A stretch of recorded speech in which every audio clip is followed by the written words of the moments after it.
আসসালামু আলাইকুম। সুপ্রিয় দর্শক, আপনাদের সবাইকে স্বাগত জানাই চ্যানেল এস এর নিয়মিত আয়োজন ব্যাংকিং, ইকোনমি অ্যান্ড কোভিড-19 এই অনুষ্ঠানে। অনুষ্ঠান সঞ্চালনায় বরাবরের মতোই আপনাদের সাথে আছি আমি ফুলেল চৌধুরী। এবং আপনারা জানেন আমরা এই অনুষ্ঠানে প্রতিবারই আপনাদের জন্য অতিথিদেরকে সঙ্গে নিয়ে আসি এবং আমরা আমাদের সম্মানিত অতিথিদের সঙ্গে নিয়ে আমরা ব্যাংকিং, বাংলাদেশের অর্থনীতি এবং কোভিড-19 এর আঘাত প্রতিঘাত নিয়ে কথাবার্তা বলে থাকি। চলুন প্রথমে পরিচিত হয়ে যাই আজকের অতিথি কারা আছেন। প্রথমে পরিচিত করে দিচ্ছি জনাব Mohammad Azizur Rahman, FA VP, standard bank Mohakhali branch, operation ম্যানেজারের দায়িত্ব পালন করছিলেন। জি, আপনাকে স্বাগত আমাদের আজকের আয়োজনে। তারপর পরিচয় করে দিতে চাই জনাব গিয়াসউদ্দিন, প্রধান প্রতিবেদক, বাণিজ্য প্রতিদিন। জি, আপনাকে ধন্যবাদ। আপনাকেও স্বাগত আমাদের আজকের আয়োজনে। দর্শক, আপনারা জানেন যে বাংলাদেশে অর্থনৈতিক দিক থেকে ঈর্ষণীয়ভাবে উন্নতি হচ্ছে। মানুষের জীবনযাত্রার মান যদিও নিত্য প্রয়োজনীয় পণ্যের দামের কারণে কিছুটা অস্বস্তিতে রয়েছে, বাকি সব দিক থেকে দিন দিন মানুষের জীবনযাত্রার মান উন্নত হচ্ছে। এবং করোনা ভাইরাসের আঘাত সারা পৃথিবীতে যেভাবে আমরা পড়তে দেখেছি, বাংলাদেশে কিন্তু সেই আঘাতটা প্রত্যক্ষভাবে সেভাবে আমরা পড়তে দেখিনি। এর অবদান সম্পূর্ণই হচ্ছে আমাদের সাধারণ মানুষের। আমাদের যে খেটে খাওয়া মানুষ আছে তাদের, আমাদের যারা কর্মজীবী মানুষ আছেন তাদের। এই মানুষগুলোর কারণেই আমরা দেখতে পাচ্ছি আমাদের আজকে শেয়ার বাজারে একটা তুমুল প্রতিযোগিতা চলছে। আজকে ব্যাংকগুলোতে ব্যাংকিং বেশ জোরেশোরে চলছে। ঋণ গ্রহণ বলেন বা ডিপোজিট বলেন, যদিও ডিপোজিটের রেট কমিয়ে দেওয়া হয়েছে, তারপরেও কিন্তু ডিপোজিট যে ব্যাংকগুলোতে যেভাবে আশঙ্কা করা হচ্ছিল যে অনেক কমে যাবে ডিপোজিট, তা কিন্তু হয়নি। তো আমরা সেই সব জায়গাগুলো থেকে অন্যদিকে ব্যাংকিং খাতে যে মন্দ ঋণগুলো রয়েছে, সেই মন্দ ঋণগুলো উদ্ধার করার ক্ষেত্রেও কিন্তু ব্যাংক কর্মকর্তারা অক্লান্ত পরিশ্রম করে যাচ্ছেন।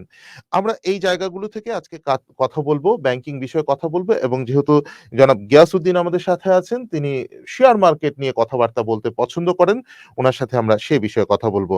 প্রথমে আমরা চলে যেতে চাই জনাব আজিজুর রহমান, আপনার কাছ থেকে প্রথমে জানতে চাই যে করোনা পরবর্তী সময়ে সবকিছু আমরা স্বাভাবিক দেখছি, ব্যাংকিং খাতে আমরা সবকিছু স্বাভাবিক দেখছি এবং যে কয়টা প্রতিষ্ঠানে স্বাস্থ্যবিধি মানার জন্য অ্যাডভাইস দেওয়া হচ্ছে, যে কয়টা প্রতিষ্ঠানে আমরা দেখতে পাচ্ছি সাধারণ জনগণ যাওয়ার পরে মানুষ যাতে স্বাস্থ্যবিধি মেনে চলে সেই জন্য মানুষকে অনুপ্রেরণা দেওয়া হচ্ছে, তার মধ্যে কিন্তু ব্যাংকিংও একটা। আমরা এই জায়গাটা দিয়েই শুরু করতে চাই যে এখন পর্যন্ত আমরা অনেক জায়গাতে স্বাস্থ্যবিধি কথাটা ভুলেই যাচ্ছি। আমরা অনেক জায়গাতেই ধরে নিচ্ছি যে টিকা তো নিয়ে নিয়েছি, করোনা আর আমাদের হবে না বা আমার পরিবারের কারো হবে না, এরকম একটা ভাব নিয়ে আমরা চলছি। কিন্তু তবুও আমরা কিছু কিছু প্রতিষ্ঠানে দেখি যাতে মানুষ স্বাস্থ্যবিধি মেনে চলে, এখনো মানুষকে অনুপ্রেরণা দেওয়া হয়। আপনি যেহেতু একটি শাখার অপারেশন ম্যানেজারের দায়িত্ব পালন করছেন, আপনারা আপনাদের শাখায় মানুষকে স্বাস্থ্যবিধি মেনে ব্যাংকিং করার জন্য ব্যবস্থা করে দিয়েছেন কিনা, এখনো অনুপ্রাণিত করছেন কিনা? আমি আশ্বস্ত করতে চাই, আসলে ব্যাংকিং এবং ফাইন্যান্সিয়াল সেক্টরে যারা আছেন তারা আসলে এই স্বাস্থ্য সচেতনের ব্যাপারে খুবই সচেতন। কোভিড-19 শুরু হওয়ার পর থেকেই ব্যাংকিং ব্যবস্থাপনায় আপনার সর্বত্রই স্যানিটাইজারের ব্যবস্থা নেওয়া হয়েছে। বিশেষ করে ক্লায়েন্ট ঢোকার সময় তাদেরকে মাস্ক ছাড়া ভিতরে ঢুকতে দেওয়া হয় নাই এবং তাদেরকে স্যানিটাইজ করার জন্য ব্রাঞ্চের ঢোকার প্রাককালেই এই ব্যবস্থাগুলো রাখা হয়েছে, যেমন তাদেরকে হ্যান্ড স্যানিটাইজার দিয়ে হাতটা স্যানিটাইজ করে তারপরে ভিতরে প্রবেশ করতে দেওয়া হয়েছে। এবং সেখানে আরেকটা বিষয় আছে, দূরত্ব বজায় রেখে বসার জন্য, মানে গ্রাহকরা যখন ব্যাংকে এসে কিউতে থাকেন, বসে থাকেন, চেয়ার, সোফা বা যে বসার ব্যবস্থা থাকে, সেখানেও দূরত্ব এখনো বজায় রাখছেন আপনারা? এই ব্যাপারটা চালু আছে আমাদের এখানে। আর বিশেষ করে ব্যাংকে ঢোকার প্রাথমিক তাকে একটা তার টোটাল বডিটা স্যানিটাইজ করার ব্যবস্থাও কিছু কিছু ক্ষেত্রে করা হচ্ছে, যাতে করে সে একটা স্যানিটাইজার সিস্টেমের মধ্যে দিয়ে তাকে ব্যাংকে প্রবেশ করতে হচ্ছে। তো আমাদের ব্যাংকিং সেক্টরে এই জিনিসটাকে কঠোরভাবেই মানা হচ্ছে। যদিও কেউ যদি মাস্ক ছাড়া চলে আসে, অনেক ব্যাংক বা ফাইন্যান্সিয়াল প্রতিষ্ঠান তা আমরা এক্সট্রা মাস্ক আমাদের ইয়াতে রেখে দিয়েছি। যদি কোনো ক্লায়েন্ট এরকম হয় যে সে মাস্ক নাই বা চলে এসেছে, সেক্ষেত্রে তাকে আমরা অনেক ক্ষেত্রে মাস্ক প্রোভাইড করেছি। আর যদি এরকম কোনো ঘটনা হয়ে থাকে যে আমাদের কাছেও মাস্ক নাই, সেক্ষেত্রে অবশ্য তাকে মাস্ক নিয়েই ভিতরে ঢুকতে হয়েছে। যদি এরকম ভাবে আমরা স্যানিটাইজারের ব্যাপারটাকে অত্যন্ত গুরুত্বের সাথেই নেওয়া হয়েছে ব্যাংকিং সিস্টেম। আজিজুর রহমান, আপনার কাছে আরো একটা কথা রয়েছে আমার। আমরা এই স্বাস্থ্যবিধির জায়গা থেকে একটু সরে গিয়ে এবার একটু ব্যাংকিং এর জায়গায় কথা বলতে চাই। করোনা পরবর্তী আমরা সবকিছুতে দেখছি যে একটা প্রভাব পড়ছে। বিশেষ করে বাজারে সব জিনিসের দাম হু, হু করে বাড়ছে। ব্যাংকিং সেক্টরে ব্যাংকে কোনো প্রভাব আপনারা দেখতে পাচ্ছেন কিনা? সেটা গ্রাহকের প্রতি হোক বা ব্যাংকারের প্রতি হোক, মানে ব্যাংকের দিক থেকে ভালো বা গ্রাহকের দিক থেকে ভালো, যেকোনো দিক থেকে হোক, কোন একটা এর মানে করোনা পরবর্তী কোন একটা প্রভাব আপনারা ব্যাংকে দেখতে পাচ্ছেন কিনা? আসলে এই করোনা বা কোভিড-19 আমাদের টোটাল জীবনের উপরই একটা দারুণ প্রভাব ফেলেছে। সেটা একদিকে যেমন আপনি বলতে পারেন যে আমাদের টোটাল ইকোনমির উপরে যেমন প্রভাব ফেলেছে, আবার আমাদেরকেও এই কোভিড-19 অনেক কিছু শিক্ষাও দিয়ে গেছে। তো শিক্ষার ব্যাপারটা আমি বাদ দিই। আমাদের ক্ষেত্রে যেটা আমি যেহেতু ইকোনমিক সেক্টরে আছি, ফাইন্যান্সিয়াল সেক্টর, এবং সেখানে আমি দেখেছি যে এটার একটা দারুণ প্রভাব পড়েছে। যেমন আপনার সাধারণ মানুষের যে ইনকাম লেভেল, এটা কমে গিয়েছে, এবং ব্যাংকিং লেনদেনের ক্ষেত্রেও দেখা যায় যে একটা নেতিবাচক প্রভাব পড়েছে মানুষের কাছে। এবং ব্যবসা বাণিজ্যের যে একটা মন্দা ভাব, সেটা আমরা যদি গত ব্যাংকিং সময় দেখি তাহলে সেটা দেখতে পাবো। যদিও ব্যাংকগুলা ভালো প্রফিট করেছে, প্রফিটের ব্যাপারটা একটা ভিন্ন ইস্যু, কারণ এটা একটা গ্যাপের উপর নির্ভর করে, ইন্টারেস্ট এবং যে আমাদের ডিপোজিট এক্সপেন্স আছে এইটার একটা গ্যাপের উপর নির্ভর করে। অ্যাকচুয়ালি যে ট্রানজাকশন, যে আমাদের যে মূল যে লেনদেনের বিষয়টা, সেইখানে একটা বড় ধরনের ঘাটতি দেখা গেছে। আমরা আরো বিষয়ে আরো কিছু কথা আছে। সেই বিষয়গুলো নিয়ে আপনার সাথে আমরা পরবর্তীতে কথা বলছি। আমরা এখন চলে যাচ্ছি জনাব গিয়াস উদ্দিন, প্রধান প্রতিবেদক, বাণিজ্য প্রতিদিন, আপনার সাথে কথা বলার জন্য। জনাব গিয়াস উদ্দিন। জনাব গিয়াসউদ্দিন, জনাব আজিজুর রহমান যেমনটি বলছিলেন যে ব্যাংকিং লেনদেনের ক্ষেত্রে তিনি দেখতে পাচ্ছেন যে নিত্যদিনের যে লেনদেনগুলো হতো আগে, হয়তোবা করোনা পূর্ববর্তী সময়ে দেখতে পেতেন ব্যাংকাররা যে ব্যাংকে ৫০০ গ্রাহক আসছেন বা ২০০ গ্রাহক আসছেন, এখন হয়তোবা সংখ্যাটা ৫০-১০০ জন কমে গেছে। সেটা তেমন হতে পারে, বা ভলিউমটা কমে গেছে। আগে যিনি নিয়মিত যে ব্যবসায়ী ২০-৩০ লাখ ৫০ লাখ টাকা লেনদেন করতেন, সেই ব্যবসায়ী এখন হয়তোবা ১০-১৫ লাখ টাকা লেনদেন করছেন। এভাবে হয়তোবা গ্রাজুয়ালি প্রত্যেকের ক্ষেত্রে কিছু, কিছু প্রভাব পড়েছে। কিন্তু অন্যদিকে আমরা দেখতে পাচ্ছি যে করোনা পরবর্তী সময়ে শেয়ার মার্কেটের বাজারে কিন্তু সেই মন্দার প্রভাবটা পড়েনি। উল্টো আরো বিপরীত চিত্র দেখতে পাচ্ছি, আরো চাঙ্গা হয়েছে। তো এর আগেও আপনার কাছে আমরা এই বিষয় নিয়ে কথা বলেছিলাম। তো আজকেও আবারও বলছি যে আপনার কাছে কেন মনে হয় যে শেয়ার মার্কেটে চা চাঙ্গাটা হলো কিভাবে? মানুষের কাছে যদি লেনদেন করার মতো পর্যাপ্ত অর্থ বিনিয়োগ করার মতো না থাকে, বিনিময় করার মতো? ধন্যবাদ। বাংলাদেশের ওয়ার্ল্ড ওয়াইড বাংলাদেশের আসলে যেই অর্থনৈতিক গ্রোথ বিগত দিন আমাদের শেয়ার বাজারে, সেই ধর অর্থনীতির গ্রোথের সাথে শেয়ার বাজারের গ্রোথের কোনো মিল ছিল না। বাংলাদেশ সিকিউরিটিজ এক্সচেঞ্জ কমিশনের নতুন কমিশন আসার পর থেকেই আসলে তাদের নানামুখী পদক্ষেপের মাধ্যমে বাংলাদেশের শেয়ার বাজারকে আপামর জনতার কাছে এক ধরনের একটি ভালোভাবে মেসেজ দেওয়ার চেষ্টা করেছে যে বাংলাদেশের শেয়ার বাজারে সুশাসন, তারপর আপনার সুশাসন আগের তুলনায় অনেক বেশি বৃদ্ধি পেয়েছে। এই মেসেজটা তারা দিতে পেরেছিল বলেই বাংলাদেশের শেয়ার বাজারের অর্থনীতির অবস্থা খারাপ হলেও শেয়ার বাজার সেটার ভালো প্রভাব বিস্তার করেছে। বিশেষ করে 2019 সালে যে সময় বাংলাদেশ সিকিউরিটি এক্সচেঞ্জ কমিশনের সম্মানিত চেয়ারম্যান প্রফেসর শিবলি রুবায়াতুল ইসলাম দায়িত্ব নেন, তার সাথে তারও চৌখস 3 জন কমিশনার দায়িত্ব নিয়েছিলেন একের সাথেই। ঢাকা ইউনিভার্সিটির অধ্যাপক ডক্টর শামসুদ্দিন আহমেদ এবং ডক্টর মিজানুর রহমান, একই সাথে শিল্প মন্ত্রণালয়ের সাবেক সচিব এবং খুব সফল একজন সচিব আব্দুল হালিম সাহেব। এই তাদের সকলের সমন্বয়ে বাংলাদেশ শেয়ার বাজারে যেই দুর্বলতাগুলো ছিল, যে আইনগুলো আগে ছিল, সেগুলো বাস্তবে কোনো প্রয়োগ ছিল না, তারা সেটা স্ট্রংলি কাভার করার চেষ্টা করেছেন। একই সাথে বাংলাদেশ, আপনি যেটা একটু আগে বললেন যে আমাদের ব্যাংকের রেট কমে গিয়েছিল, তো মানুষ মনে করেছে যে ব্যাংকের রেট যখন কমে গিয়েছে, এটার বিকল্প একটা ভালো ওয়ে কি হতে পারে, সেটার জন্য আসলে শেয়ার বাজারকে বেছে নিয়েছেন।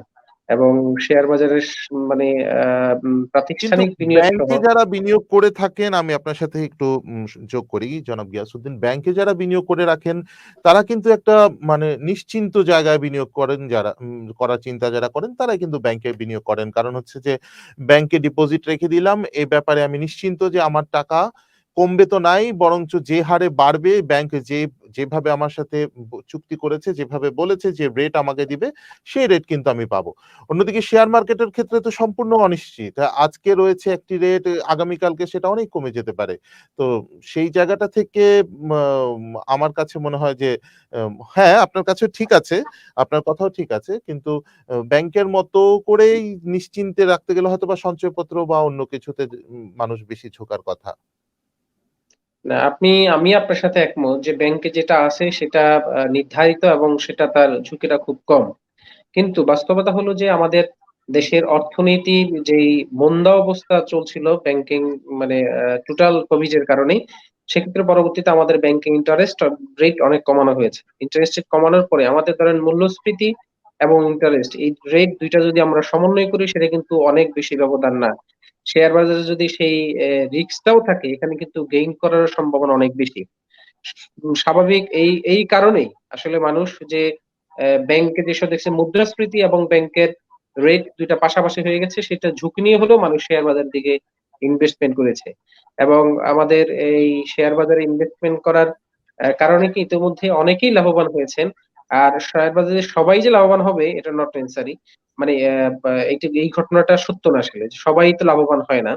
কিন্তু যারা লাভবান হয় এবং যারা ইনভেস্টমেন্ট করে এটা কিন্তু আবার যারা ফিক্সড ইনকাম চায় যে আমি ঠিক আছে আমার যদি 1% পাই মানে মুদ্রাস্ফীতি সমন্বয় করে 1% পেলে আমার 1% এই ভালো, তারা কিন্তু আবার ব্যাংক শেয়ার বাজারে আসে না। বাট একটা বড় বড় অংশের মানুষই শেয়ার বাজারকে বিকল্প একটা আয়ের মাধ্যম হিসাবে করেছে এবং আপনি যদি আমাদের সেটা ডিভিডেন্ড ইল্ড হিসাব করেন, কেউ যদি শেয়ার বাজারে ২ টা ধরন থাকে। একটা হলো আপনার ডিভিডেন্ড গেইন আর একটা হচ্ছে আপনার ক্যাপিটাল গেইন।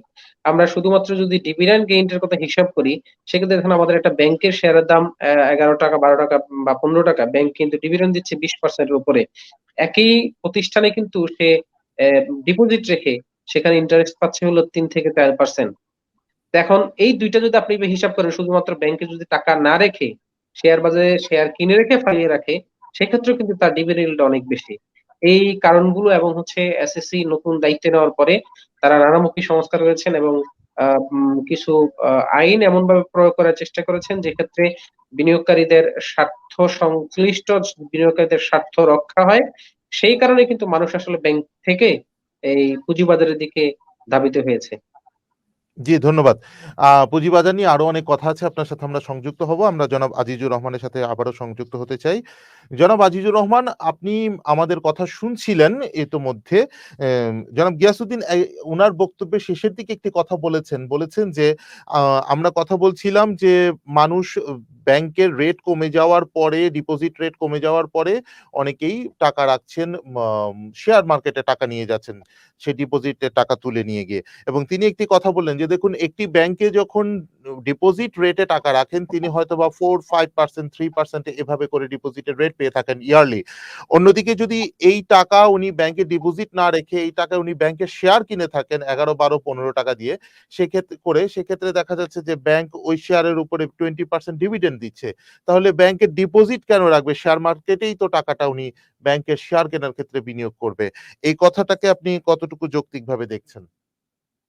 হ্যাঁ, কথাটা যেহেতু উনি বলেছেন, ওনার সাথে আমি একদিকে যেমন বলবো যে ডিপোজিটরদের স্বার্থ রক্ষার জন্য ইতিমধ্যেই বাংলাদেশ ব্যাংক একটা প্রজ্ঞাপন জারি করেছে। আপনারা সবাই জেনে থাকবেন যে মুদ্রাস্ফীতির সাথে আমাদের যে আমাদের ব্যাংকিং রেটটা প্রায় সমন্বয় করার জন্য বাংলাদেশ ব্যাংক এই ব্যাপারে উদ্যোগ গ্রহণ করেছে। সেটা হচ্ছে যে যারা স্বল্প আয়ের মানুষ বা আমাদের যে মার্জিনাল যারা ডিপোজিটর, তারা তাদের কর্পোরেট ডিপোজিটের কথা যদি আমরা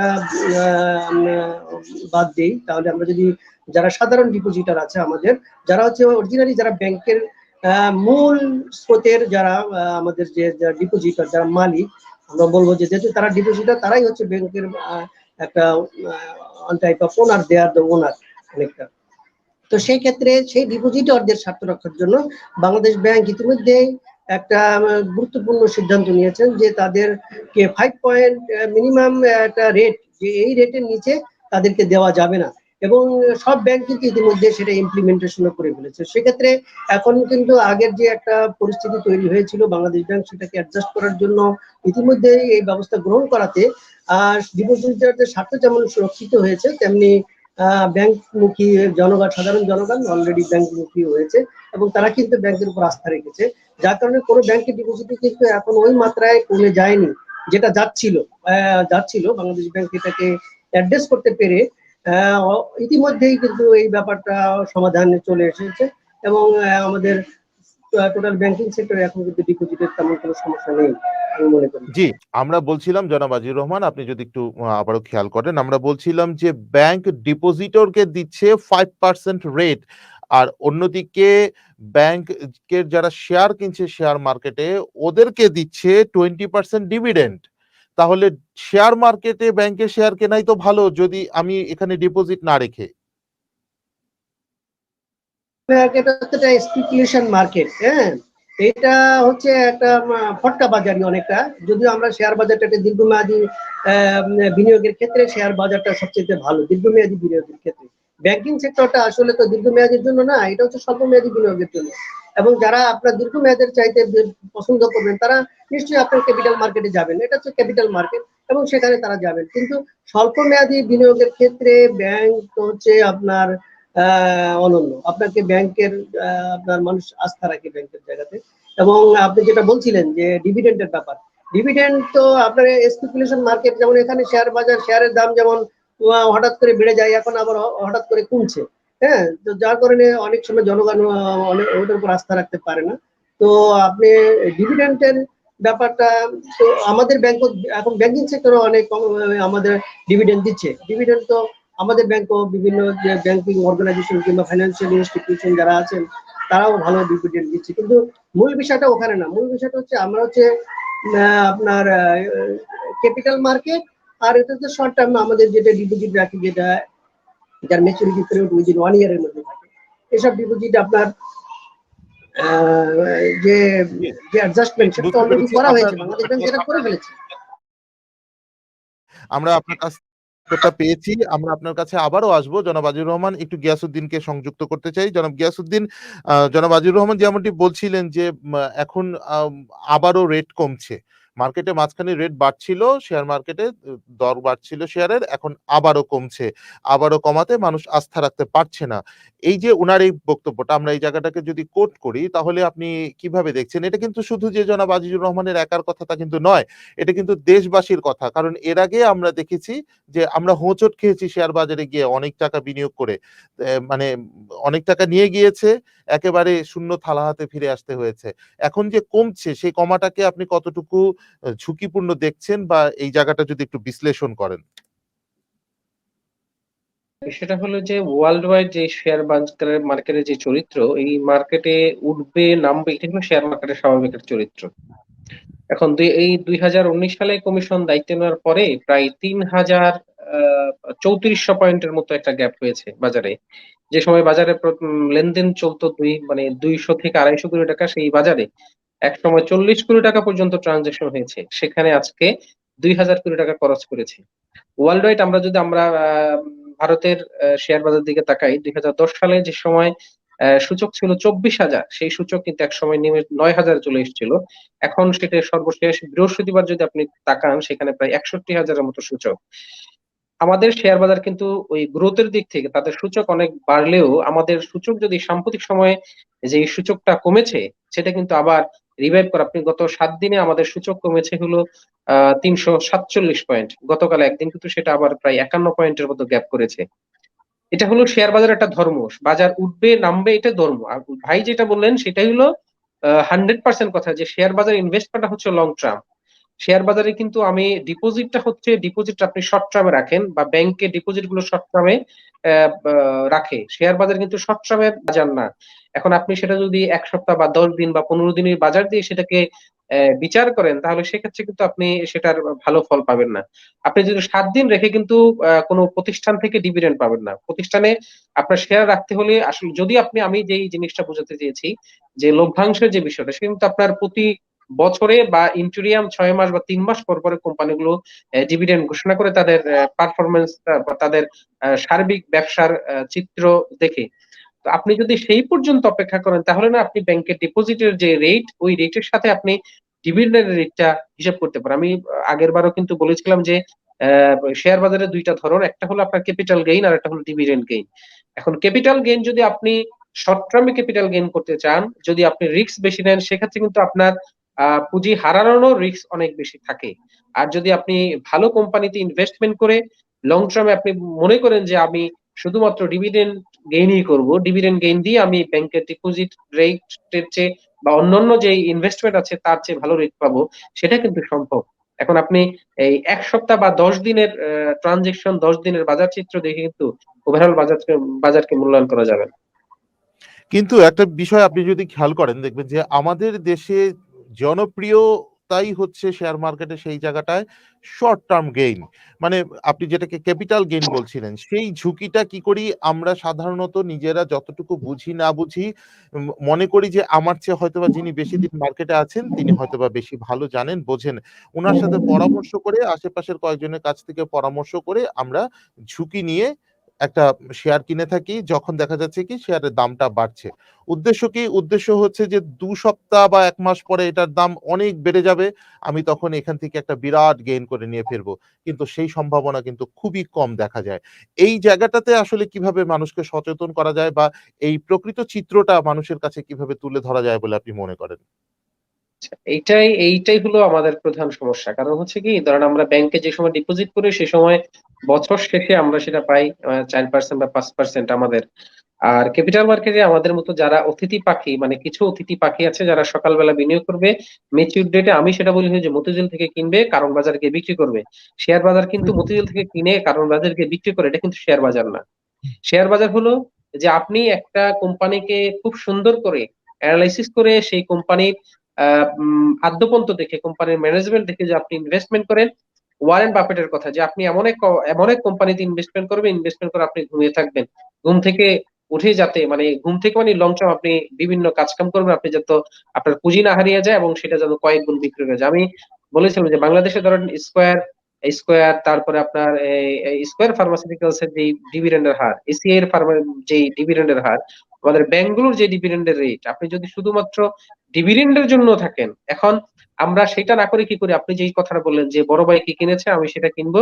কিনে আমি সকালে কিনবি বিকাল বেলা আবার মানে ম্যাচিউর ডেটে এসে সেটা অনেক গুণ বিক্রি দিয়ে বের হয়ে চলে যাবো।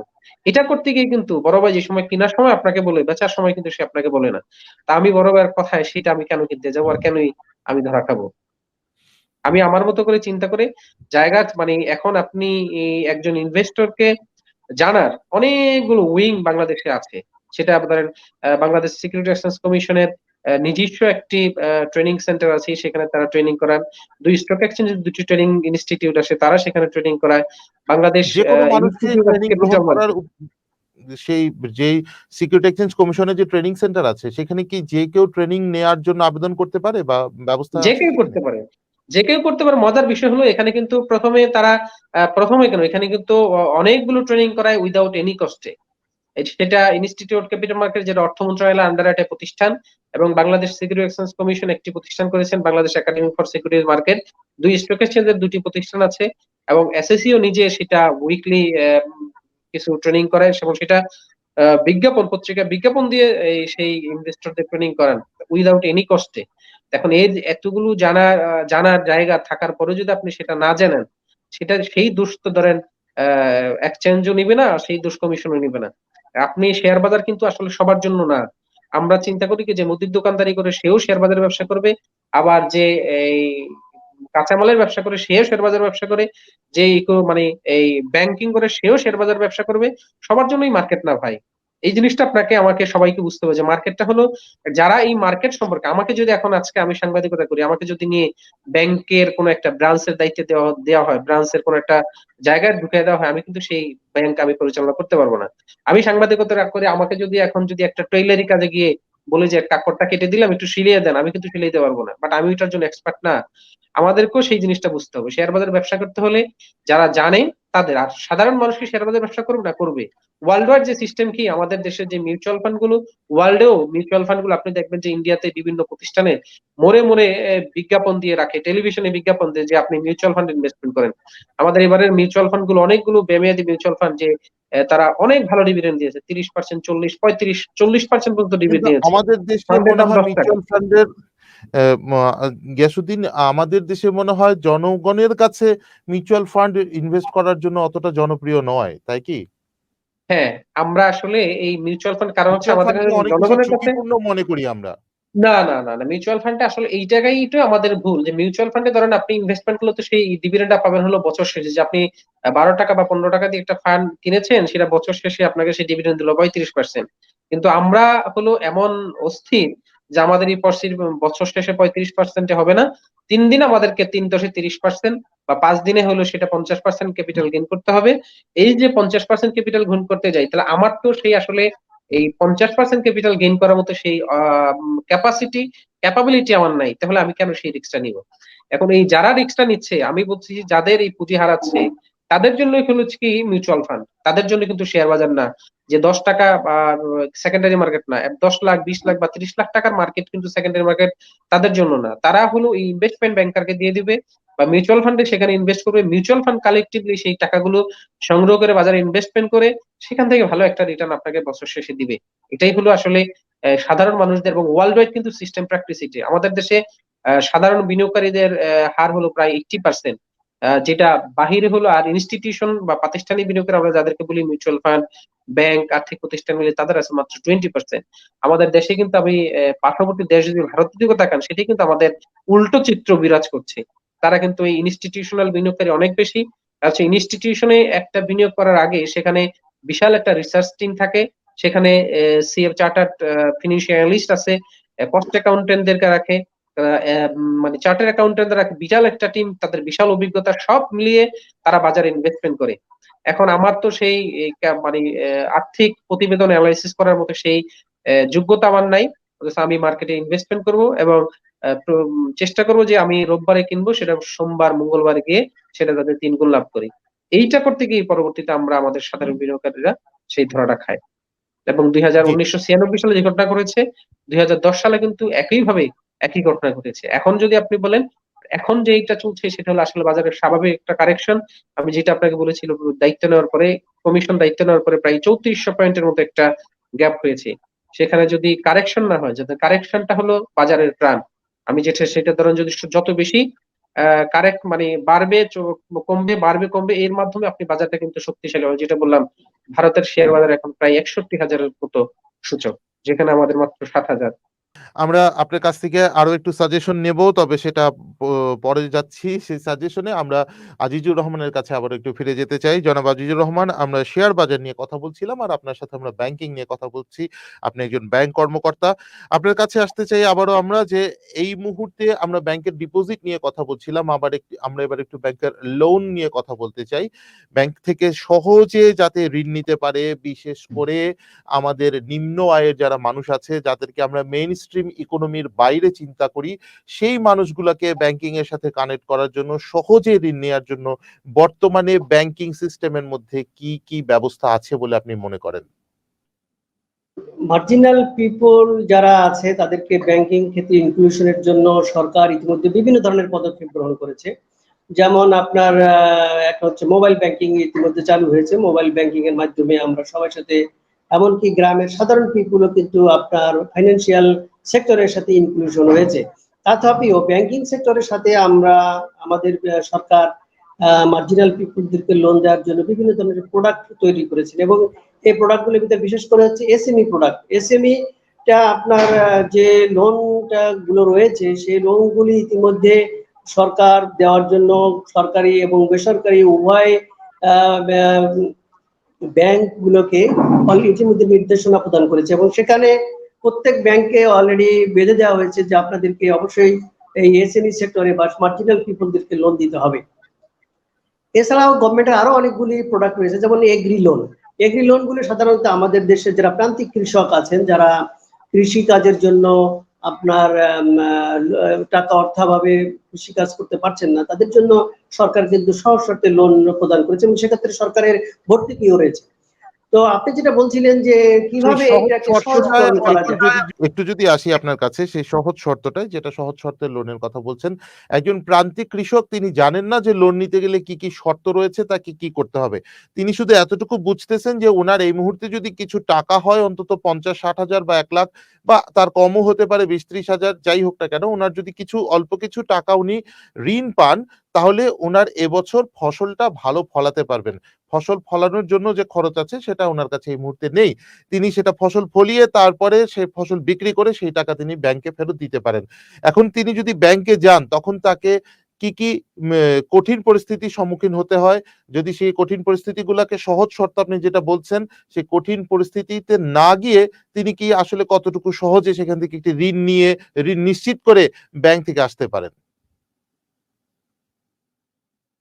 আপনার সেটা হচ্ছে যে আপনার ইতিমধ্যে যে বিভিন্ন প্রোডাক্ট রয়েছে এবং সেই প্রোডাক্টগুলি থেকে আপনার সাধারণ জনগণ আপনার লোন নিতে পারে এবং সেই লোনের ক্ষেত্রে কিছু গ্রান্টরের কিছু সমস্যা রয়েছে, কিছু সিকিউরিটির ব্যাপার রয়েছে এবং এই ব্যাপারগুলি আরো সহজীকরণ করা যায় যদি আমার ব্যক্তিগত ওপিনিয়ন আমি দিতে পারি। লোন নেওয়ার ক্ষেত্রে আপনি যদি গ্রামের মানুষ তাদেরকে সবাই চিনে এবং বিশেষ করে এলাকার যিনি চেয়ারম্যান থাকেন কিংবা মেম্বার, ইউনিয়ন পরিষদের মেম্বার অথবা গণ্যমান্য ব্যক্তি যেমন শিক্ষক কিংবা আরো অনেক রেসপেক্টেড পিপুল আছে যারা সবার কাছে গ্রহণযোগ্য ব্যক্তিত্ব এবং তাদের যদি আমরা সুপারিশের মাধ্যমে দুইজনের সুপারিশ নিয়ে এবং ঋণ গ্রহীতার যে স্পাউস রয়েছে ওনার আর গ্রান্টির মাধ্যমে আমরা লোনটাকে সহজে বিতরণ করতে পারি। সেক্ষেত্রে আপনার লোনগুলি যেহেতু অল্প লোন এবং এগুলোর মাত্রা খুব কম হয়ে থাকে, লিমিট সীমা কম হয়ে থাকে, যার কারণে এগুলি সহজেই কিন্তু আপনার রিকভারযোগ্য হয়ে থাকে।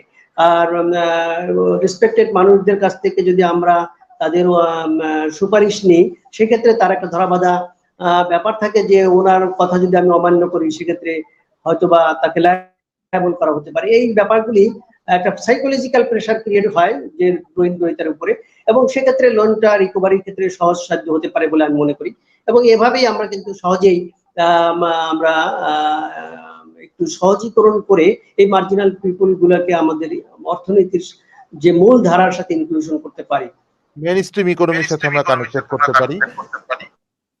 জি, আরো একটি বিষয় এখানে যোগ করছি। আমাদের এনজিও গুলোর ক্ষেত্রে আমরা দেখি যে ওনাদের কিন্তু এক ঝাঁক মাঠ কর্মী রয়েছেন যারা মানুষের বাড়ি বাড়ি যাচ্ছেন, উঠান বৈঠক করছেন, বা ওনাদের একটা প্রসিডিউর আছে।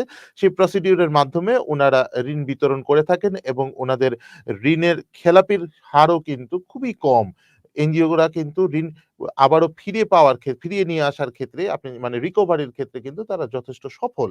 এবং আপনি মনে করেন কি যে বাংলাদেশের যে বাণিজ্যিক ব্যাংকগুলো রয়েছে, সেই ব্যাংকগুলোর যে রুরাল এরিয়াতে ব্রাঞ্চগুলো রয়েছে, সেখানে অল্প সংখ্যক এমপ্লয়ি দিয়ে ব্রাঞ্চ চালানো হয়।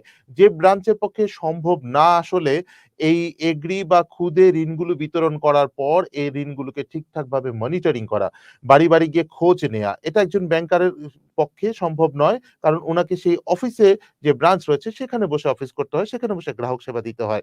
তো আমরা দেখেছি যে ব্র্যাক ব্যাংক কিন্তু এক্ষেত্রে একটি ভিন্ন রকম একটি পদক্ষেপ নিয়েছে। ব্র্যাক ব্যাংকের কিন্তু এক ঝাঁক মাঠকর্মী রয়েছেন।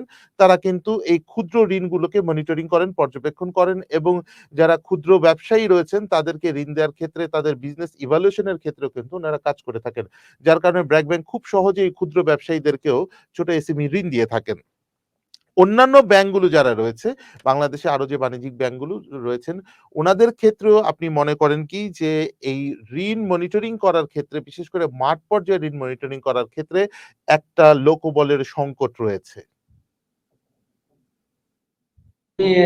ব্যাংকগুলোর লোকবলের সংকট তো অবশ্যই রয়েছে, বিশেষ করে আমাদের রুরাল এরিয়াতে যে সমস্ত শাখাগুলি থাকে এবং শাখাগুলিতে আপনার এমপ্লয়ের সংখ্যা কিংবা ব্রাঞ্চ পর্যায়ে জনবল কম থাকে। আর আপনি যেটা বলছিলেন যে এনজিওদের আপনার তাদের কাজই হচ্ছে আপনার একটা গুচ্ছ সিস্টেমের মাধ্যমে ঋণ বিতরণ করা কয়েকজনকে মিলে, এবং সেক্ষেত্রে তারা একটা মেকানিজম তৈরি করে। কিন্তু ব্র্যাক ব্যাংক যেটা করছে, ব্র্যাক ব্যাংকের যেহেতু ওনাদের এই ব্র্যাক নিজেও একটা এনজিও এবং ওনাদের এ ধরনের অভিজ্ঞতা রয়েছে, তো এটা রিটেল ব্যাংকিং হলে রিটেল যেসব ব্যাংকের রিটেল ব্যাংকিংটা সেটআপটা অনেক স্ট্রং থাকে এবং তারা এই কাজগুলি সহজে করতে পারে। কিন্তু অনেক ব্যাংকেরই রিটেল যে সেটআপ, সেই সেটআপটা অত স্ট্রং হয় না, কারণ জনবলের সংকটের কারণে এই সেটআপগুলি করা সম্ভব হয় না। তবে ব্যাংক যদি এদিকে মনোনিবেশ করে এই সেক্ষেত্রে সংকটের হয়তোবা মাসের পর মাস, বছরের পর বছর,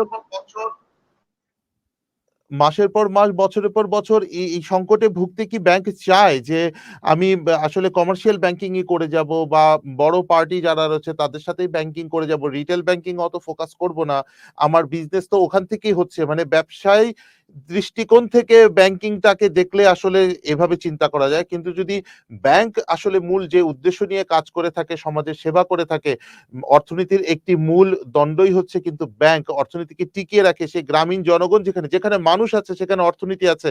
সেই অর্থনীতিকে টিকিয়ে রাখার জন্য কিন্তু ব্যাংকের প্রয়োজন আছে। তো সেই মানুষের কাছে ব্যাংকিং পৌঁছে দেয়া তো তাহলে সম্ভব হবে না কখনোই, যদি ব্যাংক এই লোকবলের সংকটটাকে জিইয়ে রাখে। এখানে যদি আরো বেশ কিছু সেই মাঠ পর্যায়ের জন্য লোকবল নিয়োগ না করা হয়, মনিটরিং না করা হয়, মনিটরিং সিস্টেম না থাকলে সেখানে ঋণও যাবে না। এটাই তো স্বাভাবিক। কিন্তু অনেক ব্যাংকই রিটেল ব্যাংকিং এর উপরে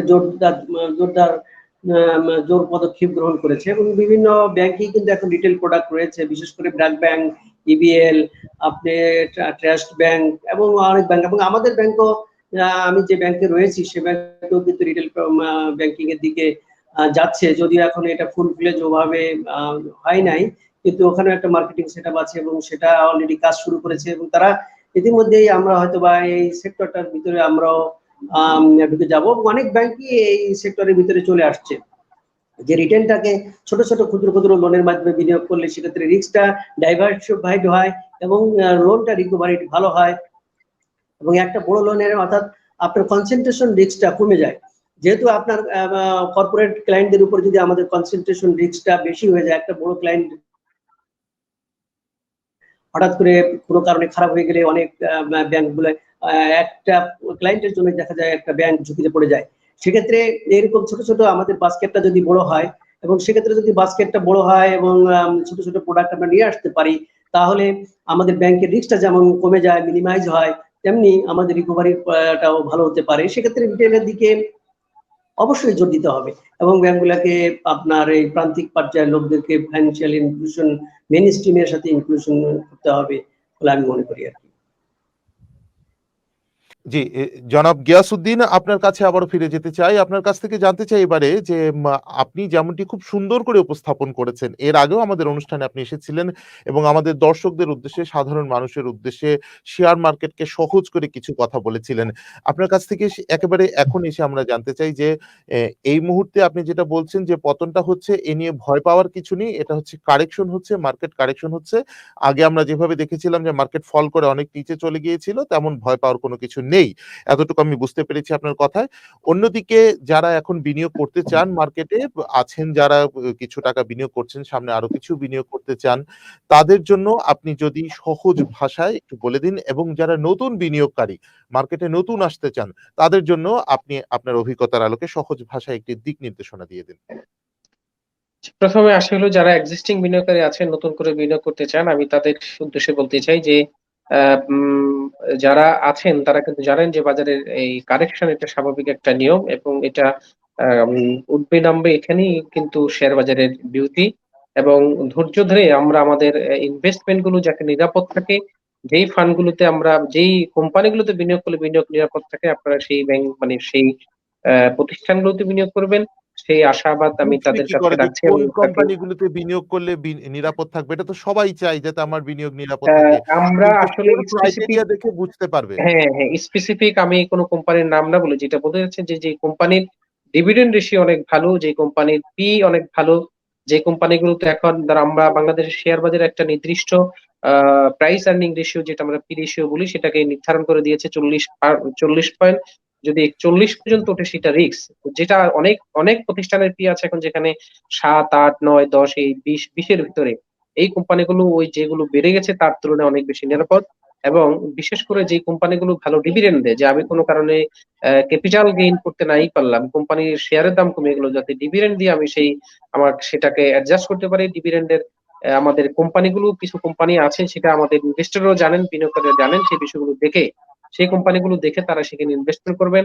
আর নতুন ইনভেস্টর যারা বাজার আসতে চাচ্ছেন তাদের প্রতি আমার আহ্বান থাকবে যে আপনারা আসলে বাজারে ইনভেস্টমেন্ট করার আগে নিঃসন্দেহে আপনি শেয়ার বাজারে আসবেন। বাট আমি একটা কথা আপনাকে বলছি শুরুতে, যে শেয়ার বাজার কিন্তু সবার জন্য না। আসার আগে আপনি বাংলাদেশ সিকিউরিটি এক্সচেঞ্জ কমিশনের নির্ধারিত যে নিয়ম, যে শেয়ার বাজার হলো ঝুঁকিপূর্ণ একটি জায়গা, এই জায়গায় ইনভেস্টমেন্ট করতে হলে আপনাকে জানতে হবে। জানার জন্য যেই প্রতিষ্ঠানগুলো আছে, Bangladesh institute of capital market BICM, Bangladesh academic for securities market, 2 stock এক্সচেঞ্জের ট্রেনিং ইনস্টিটিউট এবং এসএসসির নিজস্ব কিছু ট্রেনিং করান। সেই ট্রেনিং গুলো করে আপনি সেখানে জেনে শুরুতে আপনি ফুল ইনভেস্টমেন্ট আপনার না করে সেইটার একটা ইনভেস্টমেন্ট মানে নামমাত্র একটা ইনভেস্টমেন্ট দিয়ে আপনি আগে বাজারটা বুঝে যে ইনভেস্টমেন্ট আপনি করবেন সেটাকে 100% আপনি ঝুঁকিতে না ফেলে 50% ভালো মানের কোম্পানি, যেগুলো আমরা ভালো মান বলতে ভালো ডিভিডেন্ড দেয়, ভালো ম্যানেজমেন্ট, তাদের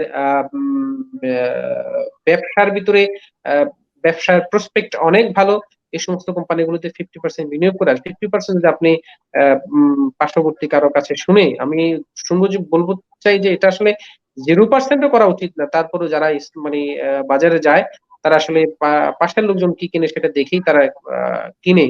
তো সেটাতে আপনি পুরো টাকাটা ইনভেস্টমেন্ট না করে নির্ধারিত যেটা আপনার ভালো কোম্পানি ওইখানে 50% বিনিয়োগ করে, আর 50% যদি আপনি চান তাহলে এইভাবে করতে পারেন। তো আমার অনুরোধ থাকবে আপনি এই 100%ই নিরাপদ বিনিয়োগ যেখানে আছে আপনি সেই কোম্পানিগুলো দেখে, কোম্পানিগুলো অ্যানালাইসিস করে সেখানে ইনভেস্টমেন্ট করবেন। এখানে আসলে দেখার, জানার, শোনার, 2 স্টক এক্সচেঞ্জের ওয়েবসাইটে সকল কিছু মোটামুটি কোম্পানির প্রায় 5 বছরের একটা হিস্ট্রি পাওয়া যায়।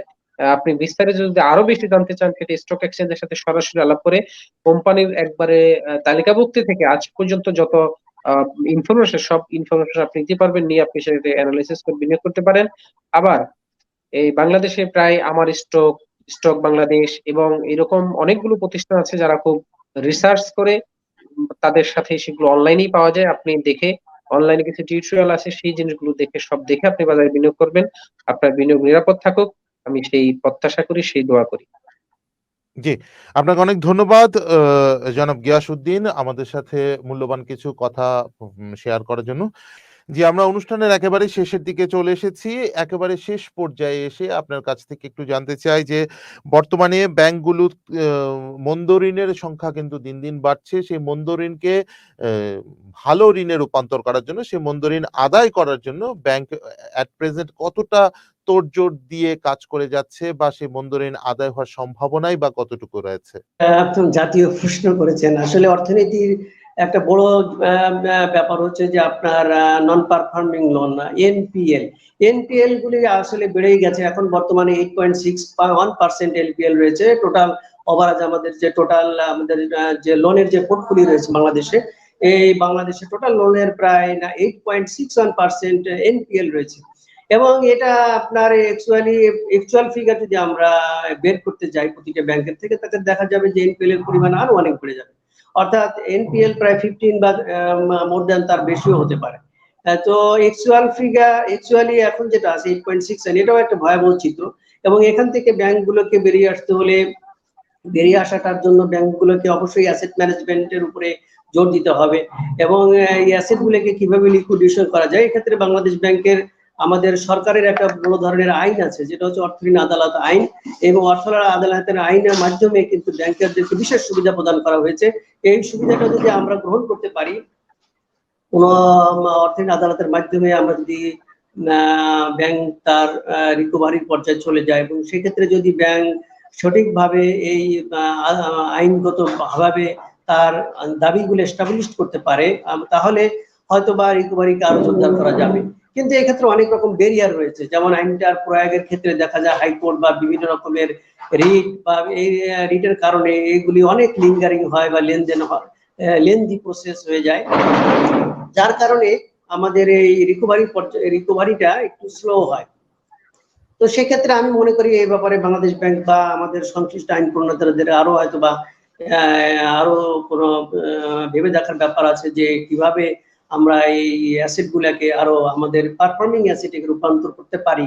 সে ব্যাপারে আমাদের নীতি নির্ধারকদের অবশ্যই আরো গুরুত্বপূর্ণ ভূমিকা পালন করতে হবে, আরো ভেবে দেখতে হবে যে কিভাবে এটাকে আরো সহজীকরণ করা যায়, এই অ্যাসেট গুলাকে কিভাবে পারফর্মিং অ্যাসেটে রূপান্তর করা যায়। জি, আপনাকে অনেক ধন্যবাদ আমাদের সাথে যোগদান করার জন্য, আমাদের অনুষ্ঠানে সংযুক্ত হওয়ার জন্য। দর্শক আপনারা যারা এতক্ষণ আমাদের অনুষ্ঠান উপভোগ করেছেন, আপনাদের সবাইকে ধন্যবাদ। আমরা আজকে দুটো বিষয় নিয়ে কথা বলেছি। আমাদের অনুষ্ঠানের যে অনুষ্ঠানের শিরোনামে যে বিষয় রয়েছে ব্যাংকিং ইকোনমি অ্যান্ড কোভিড-19, আমরা ব্যাংকিং নিয়ে কথা বলেছি, আমরা শেয়ার বাজার নিয়ে কথা বলেছি এবং আমাদের একজন সাংবাদিক যোগদান করেছিলেন জনাব গিয়াসউদ্দিন। উনার কাছ থেকেও কিন্তু আমরা জানতে পেরেছিলাম ইতোমধ্যে যে আমরা যারা নতুন শেয়ার বাজারে বিনিয়োগ করতে চাই, আমরা যারা শেয়ার মার্কেটে ইতোমধ্যে বিনিয়োগ করেছি, আরো কিছু বিনিয়োগ বাড়াতে চাই, আমাদের করণীয় কি, কি? এবং উনার কথার মাধ্যমে কিন্তু আমরা জানতে পেরেছিলাম যে শেয়ার মার্কেটে বিনিয়োগ করতে হলে অবশ্যই আমাকে জেনে বুঝে বিনিয়োগ করতে হবে। সেজন্য প্রয়োজনে প্রশিক্ষণ নিতে হবে। প্রশিক্ষণ নেওয়ার ব্যবস্থা কিন্তু সেই বাংলাদেশের শেয়ার বাজার নিয়ন্ত্রণ অধিদপ্তর যারা রয়েছেন তাদের মাধ্যমেও হতে পারে, অথবা আপনি অনলাইনেও নানা প্রকারের প্রশিক্ষণ গ্রহণ করতে পারেন। প্রশিক্ষণ গ্রহণ করে তারপরে আপনি সেখানে যাবেন। তাহলে আপনি ঝুঁকিতে কম থাকবেন এবং যে ভালো প্রতিষ্ঠানগুলো রয়েছে, ভালো কোম্পানিগুলো রয়েছে, যাদের প্রফিট রেট ভালো, যাদের ডিভিডেন্ড ভালো দিয়ে থাকে, সেসব কোম্পানিতে বিনিয়োগ করার চেষ্টা করবেন। এবং আমরা ব্যাংকিং নিয়ে যখন কথা বলছিলাম, জনাব আজিজুর রহমান তিনি যোগদান করেছিলেন। তিনি ব্যাংকিং এর ক্ষেত্রে বলেছেন, উনি ওনার ব্যক্তিগত মতামত থেকেও বলেছেন যাতে সহজীকরণ করা যায় আমাদের প্রান্তিক জনগোষ্ঠীর কাছে ব্যাংকের ঋণ পৌঁছে দিতে। কারণ ব্যাংক ঋণের সুদের হারটা অনেক কম থাকে। অন্য ঋণের সুদের হার বেশি থাকে অন্যান্য জায়গাগুলো থেকে ঋণ নিতে গেলে। সেহেতু যাতে ব্যাংক ঋণ প্রান্তিক জনগোষ্ঠী পেয়ে থাকেন সেই জন্য ব্যাংকগুলির কিছু ভূমিকার কথা বলেছেন এবং বলেছেন যে ব্যাংক এখন অনেকগুলো ব্যাংকই চেষ্টা করছে প্রান্তিক মানুষের কাছে পৌঁছে যাওয়ার জন্য, সেরকম একটা স্ট্রাকচার তৈরি করার চেষ্টা করছে ব্যাংকগুলো। এবং তিনি আরো বলছিলেন যে কোভিডের আঘাতে আমরা এখনো আঘাতপ্রাপ্ত, এখনো আমরা প্রায় সময় শুনছি আমাদের আত্মীয়-স্বজন পরিজন করোনা আক্রান্ত হয়ে পরলোকে চলে যাচ্ছেন, ইন্তেকাল করছেন এবং সেই জায়গা থেকে তিনি বলছেন যে ব্যাংক কিন্তু এখনো সচেতন। মানুষ যারা ব্যাংকের ভেতরে ব্যাংকিং করতে যান তাদেরকে সচেতনতার প্রচার করে থাকেন উনারা এবং মানুষ যাতে সচেতনভাবে ব্যাংকিং করেন সেই ব্যাপারটা উনারা খেয়াল রাখেন। ওভারঅল এই বিষয়গুলো নিয়ে আজকে আমরা আলোচনা করলাম। আপনারা নিশ্চয়ই আমাদের অনুষ্ঠান উপভোগ করেছেন। আগামী অনুষ্ঠান দেখার আমন্ত্রণ রইল। সবাই ভালো থাকবেন, সুস্থ থাকবেন এবং যেতে, যেতে বরাবরই যে কথাটি বলে থাকি, আপনি যদি স্বাস্থ্যবিধি না মানেন, আপনার পরিবারের বয়োজ্যেষ্ঠ যিনি আছেন বা ছোট্ট শিশুটি যে আছে সে কিন্তু আক্রান্ত হতে পারে। টিকা আপনি নিয়েছেন, ছোট শিশুটি টিকা নেয়নি, তো সে আক্রান্ত হতে পারে। সবাই ভালো থাকবেন, সুস্থ থাকবেন।